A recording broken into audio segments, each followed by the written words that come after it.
esta tarde a David Taboada, el expresidente del Consejo de Seguridad de la Información y Ciberseguridad AC. David, ¿cómo estás? Buenas tardes. Muy bien, Jimena, muchas gracias por tenerme el quinto programa.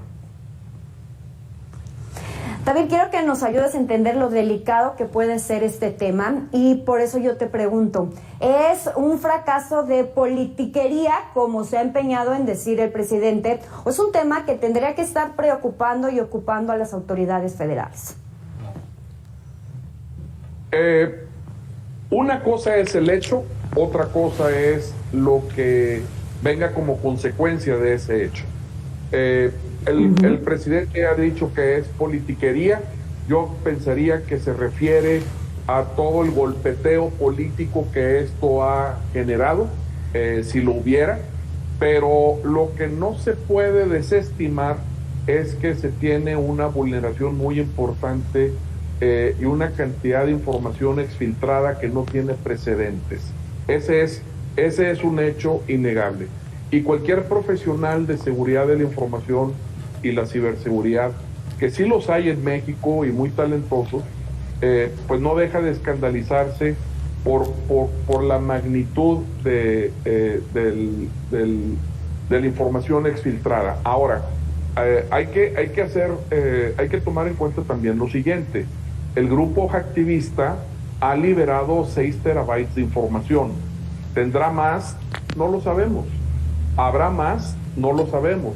¿Habrá otros actores que durante los últimos años hayan penetrado a la Sedena y hayan obtenido información? Tampoco lo sabemos. Es decir, y este es mi punto, ahorita lo que sabemos ya en sí mismo es grave, podría ser algo mayor. Yo creo que sí existe una posibilidad importante de que sea algo mayor, pero solamente tenemos visibilidad de 6 terabytes, ¿no?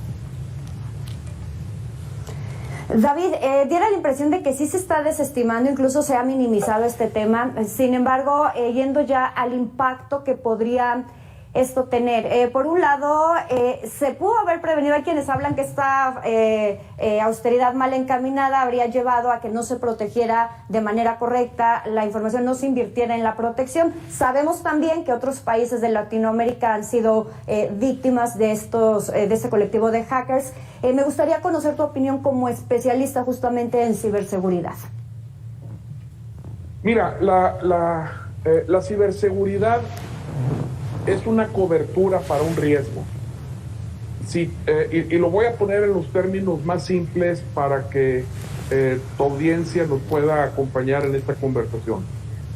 Si tú compras un automóvil, por el simple hecho de ser la dueña de un automóvil, tu automóvil corre riesgos. Aunque esté detenido, alguien puede ir y chocarlo. No necesita estar en funcionamiento. Te lo pueden robar. Le puede caer granizo. Pueden sucederle muchas cosas a tu auto. ¿Qué haces? Lo aseguras. Compras una póliza de seguro de automóvil y entonces con eso estás cubriendo el riesgo de tener un automóvil. Si tú tienes computadoras y en esas computadoras tú ingresas información valiosa y luego conectas las computadoras y haces una red y pones servidores y hay servidores de correo electrónico y hay servidores de archivos y hay todo eso, también hay un riesgo. La pregunta es, ¿compraste tu póliza de seguro o no compraste la póliza de seguro? Entonces, el programa de seguridad que debería de tener para la información la Sedena, pues evidentemente va a costar. No son cosas que ocurran sin esfuerzo ni gratuitamente. Entonces, yo sí creo ¿Cuánto que... anda rondando, perdón David que te interrumpa, ¿cuánto anda rondando uno de estos programas de protección justamente de información? Para más o menos que la gente entienda cuánto dinero, cuántos millones de pesos o cuánto dinero cuesta. Bueno, no es algo que lo adquieras puntualmente una sola cosa y eso te va a resolver el problema. Pero en el caso de la Sedena, seguramente que proteger la infraestructura de tecnologías de información y todo lo que ello tiene, debe de ser algo que debe estar costando en el orden de decenas de millones de pesos anuales en adquisiciones de tecnología, más una cantidad importante en el equipo de personas que lo van a estar atendiendo. Es decir, sí es un gasto que es importante, pero lo que es todavía más importante es la información que ese gasto va a proteger. O sea, es hacer un costo-beneficio, ¿no? A lo mejor son decenas de millones, como tú comentas, pero es información realmente importante. Ahora bien, David, partiendo de pues estos 6 terabytes de información que ya se extrajeron, que ya se hackearon, ¿qué tendría que estarse haciendo en este momento por parte de las autoridades para proteger la información futura o información que todavía esté resguardada? Bueno, no solamente es la Sedena quien tiene que tomar cartas en el asunto. En realidad, nosotros solamente tenemos conocimiento de que la Secretaría de Marina ha publicado su estrategia institucional para el ciberespacio, así la denominan. ¿Qué pasa con el resto? ¿Qué pasa con el resto de las secretarías de Estado?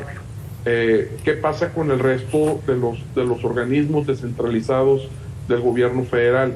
Es decir, no es solamente la Sedena, ahorita el foco está sobre ellos porque hubo una filtración escandalosa, por decirlo menos, pero es todo el gobierno federal y es un esfuerzo que en un cierto sentido incluso existen obligaciones del Estado, porque existe también una ley federal de protección de datos personales en posesión de sujetos obligados. Y esta filtración que hizo Guacamaya, el grupo activista Guacamaya, liberaron las nóminas del ejército con todos los datos personales sensibles que eso conlleva. Y estamos hablando de la información que ha trascendido a los medios y que hemos tenido conocimiento de ella, sí. Pero hay mucha información de datos personales que se ha filtrado y no debemos olvidar que los cibercriminales pues utilizan muchas veces esta información para hacer suplantación de identidad y a partir de eso pues perpetrar un crimen que eventualmente les reditúe una ganancia económica. Y ese es un riesgo importante. David, ¿a quién beneficia toda esta información? Se habla de un tema de golpeteo político, pero considero que va mucho más allá toda esta información que se hackeó. Yo coincido contigo de que va más allá. Y sí, efectivamente, lo que ha traído más la atención es justamente el uso político que se le ha dado al incidente. Sin embargo, hay que tomar en cuenta, y yo creo que es importante que tu audiencia tenga un dato que es importante. El ciberespacio es uno de los dominios de la guerra, así como existe tierra, mar, aire y espacio. El ciberespacio es el quinto dominio. Es decir, los ejércitos de las naciones no solamente tienen que tener desarrolladas capacidades para desplegarse en la tierra, o en el mar, que son las marinas, o en el aire, que son las fuerzas aéreas, o en el espacio, que son las fuerzas ahora espaciales. También en el ciberespacio. Y también en el ciberespacio se hace guerra. Ahora, yo no sé quiénes sean, y nadie lo sabe, no se ha dado a conocer, quiénes sean el grupo activista Guacamaya, pero a mí me cuesta mucho trabajo pensar que no haya un gobierno detrás de ellos. Me cuesta mucho pensar que sean para mí sería inconcebible que son un grupo de chamacos que están inconformes con la realidad y que tuvieron la osadía de hacer algo de esta magnitud. No lo creo. Yo creo que necesariamente tiene que haber un gobierno detrás de esto. Desconozco y la Sedena tendrá que hacer sus propias investigaciones y tendrá que cruzar la inteligencia que tenga para poder llegar a determinar de dónde viene este golpe. Pero hay que tomar Oye, David, en cuenta... ¿cómo se hace este tipo de investigaciones? O sea, ¿qué es lo que se tiene que hacer para dar con los responsables en este caso? Que, me parece que es complicado, pero ¿qué es lo que se tendría que hacer? ¿Cómo ocurren estas investigaciones? Bueno, el término de la industria para esto son investigaciones forenses digitales, y de la misma forma en la que haces una investigación forense de otra naturaleza que no sea digital, lo que haces es buscas evidencias, generas hipótesis y luego buscas que eventualmente tengas la evidencia suficiente que respalden tus hipótesis.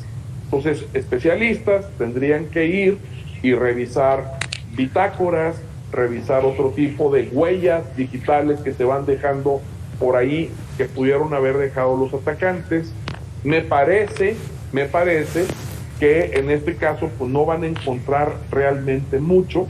Esa es una percepción. No he tenido acceso a este ejercicio en la Sedena, pero me parece que en este caso no van a encontrar mucho por la naturaleza del ataque y también porque estuvieron mucho tiempo y posiblemente tuvieron el tiempo suficiente para borrar rastros y para borrar las huellas, como un criminal al entrar a robar a un lugar, antes de salir luego va y borra todos los lugares que tocó, borra sus huellas digitales para que no lo persigan. Eso es lo que se hace, pero yo creo que en el caso de la Sedena debe haber otros indicadores que tengan que ver con la inteligencia misma que ellos eventualmente realizan. Entonces puedes tener desde otros gobiernos, los propios grupos del crimen organizado o los propios grupos de narcotraficantes que pudieran estar de alguna forma inconformes por alguna razón, pudieran estar también detrás de estos atacantes. Es decir, puede haber una serie de actores y eventualmente pues yo creo que es la inteligencia de la Sedena la que nos va a ayudar a resolver esto. David, muchísimas gracias por esta entrevista. David Taboada, presidente del Consejo de Seguridad de la Información y Ciberseguridad ACE. Muchísimas gracias. Gracias por la oportunidad de conversar contigo y con tu audiencia. Saludos, muy buenas tardes.